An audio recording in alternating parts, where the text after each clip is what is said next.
Everyone, and welcome back to Football Forecast, and in today's video, we'll be going for my Premier League predictions for Game Week 18.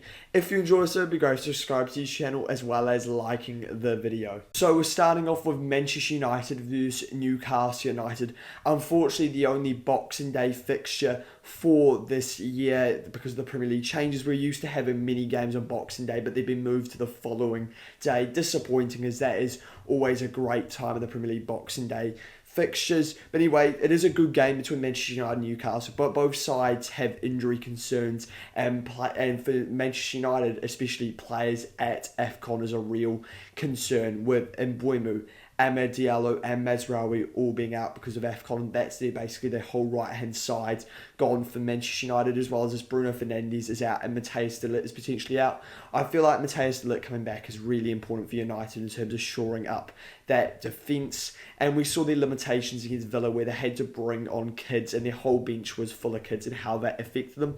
For Newcastle are without Tino Livramento. Last game they had to play Lewis Miley at fullback, as well as this they've got many injuries in defence, and that is causing Newcastle problems. So it's a very difficult game to predict. I'm thinking maybe we might get a pretty good game to watch. It might not be the highest quality, but I think it would be pretty high scoring based off the fact that both sides have weak defences. But then United are affected going forward, that whole right-hand side being out, as well as Bruno Fernandes. So for this reason, I think I'm going to go over 2-1 win for Newcastle. I am really struggling to predict this result, but I just can't see United win this game. I could see a draw in it though. So then we're on to Nottingham Forest versus Manchester City. And look, Forest's form has improved under Nuno, but they are still threats in terms of potentially going down. I think they should stay up, but there is still that threat. For Manchester City, I've been really impressed with Manchester City recently, especially Foden, Cherki, Haaland. They're all starting to link up really well. And City are actually looking to me like a side that could actually win the league, which I wouldn't have said sort of a month or two ago. And they look very good going forward. And I think that's right now potentially could be a potential difference for the title between them and Arsenal. They just look so much better than Manchester City going forward. For this game, I think there'll be a comfortable win for City. I'm going to go with 3-0 win for Manchester City over Nottingham Forest. I can't see them tripping up. And we've got Arsenal hosting Brighton.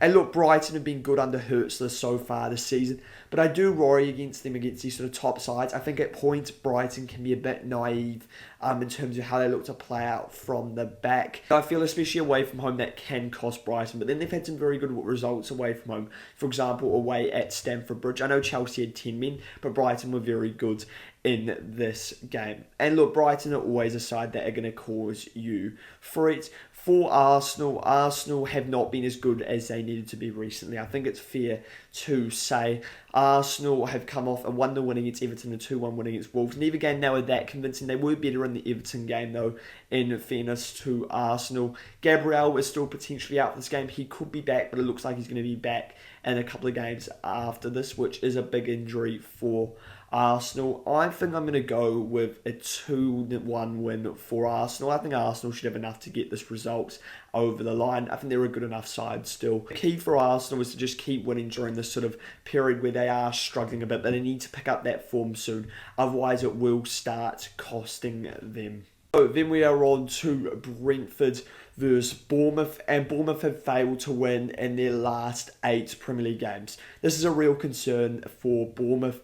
And look, Bournemouth started the season so well, but recently they're just nowhere near where they were at the start. People were talking about them as a potential Europe contender, and now people are more talking about them. Could they potentially get dragged into the relegation battle? I still can't see that happening. I think eventually it will click for them again, because that's sort of what Bournemouth are like. They go through sort of spells of up and down.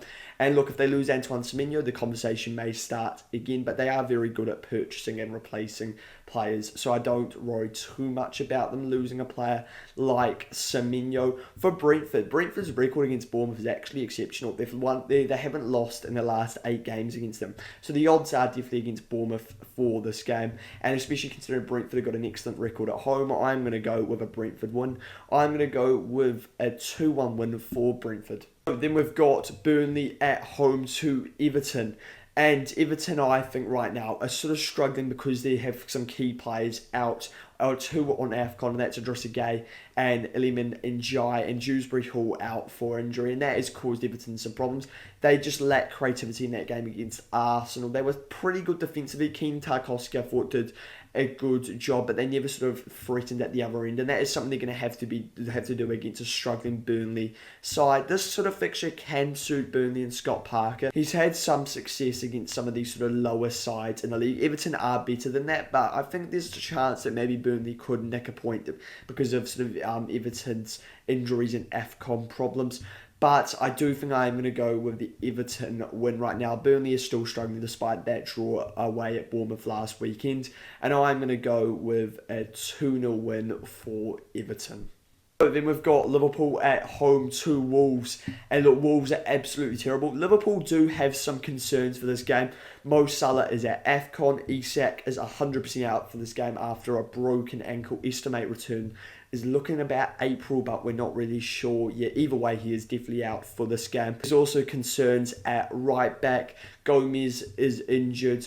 Bradley has got a knock. Szoboszlai is suspended, which is probably Liverpool's biggest problem for this game because he's been absolutely unbelievable so far this season and definitely Liverpool's best player, as well as this Frimpong who's only just come back for injury, and Slot didn't even play him at right back on the weekend. He actually played him further forward as almost as a winger, so that is a concern for Liverpool, definitely right back. But let's be honest, Liverpool have to win this game, and they should win this game. Wolves are terrible. They're going away to Anfield, and it should be a simple win for Liverpool. I think this is more about how many Liverpool put past Wolves than if they win this game. I think I'm going to go with a 3-0 win for Liverpool against Wolves. I think they should be reasonably dominant in this fixture. Wolves are just absolutely terrible. It's that simple. Every side in the league should expect to get 3 points against Wolves. But then we've got West Ham United hosting Fulham, and just an interesting stat around this game.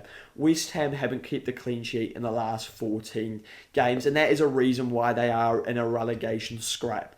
And this is a game they should be looking at and going, we can get something from this game. Fulham aren't brilliant. They're just a decent Premier League side. West Ham need to be desperate for this game. They need to be going saying, we need to win this. Because right now, I have West Ham going down. I didn't think I'd be saying this, but because of how well Leeds are playing, there's a real reality that West Ham go down. Leeds have completely turned it around under Daniel Farke, and they've got to start breaching that 6-point gap, because 6 points in the Premier League is very difficult to pick up for sides down the bottom.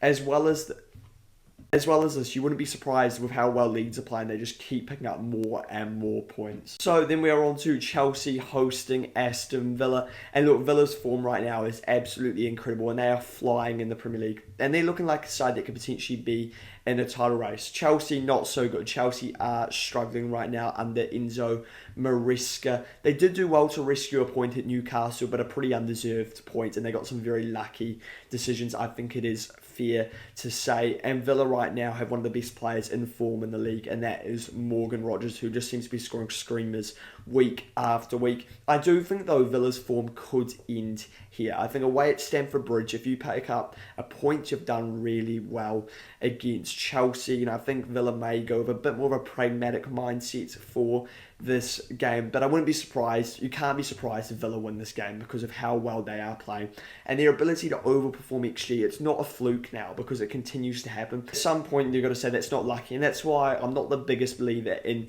XG, because it can say this, can say that. In reality, Villa's expected goal shouldn't be like everyone else's, because a shot outside the box for Aston Villa feels like an easy chance right now. The amount of goals they score from outside the box is absolutely ridiculous.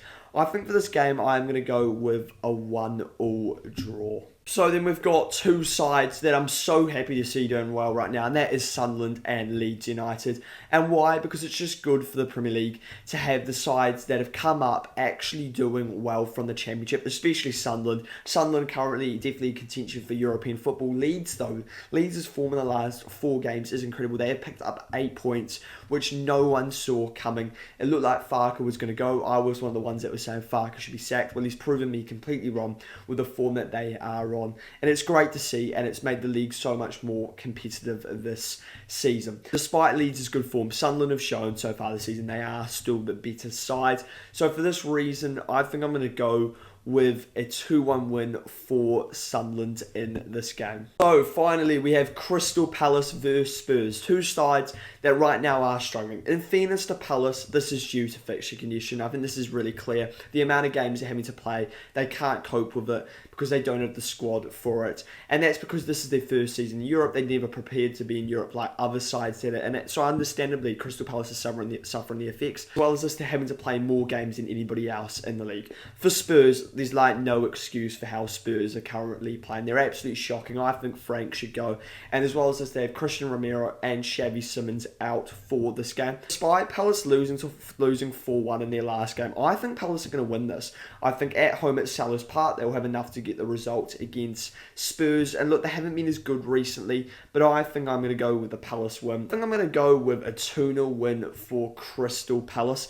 I think Thomas Frank is so ineffective in terms of breaking down a low block, and I think Palace are a better side than Spurs right now.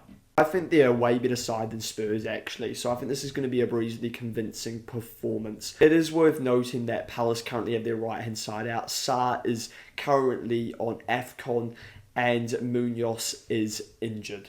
Let me know your thoughts on my predictions for Game Week 18. What changes would you make? And let me know your full predictions in the comments. And if you enjoy this, it would be great to subscribe to this channel as well as liking the video.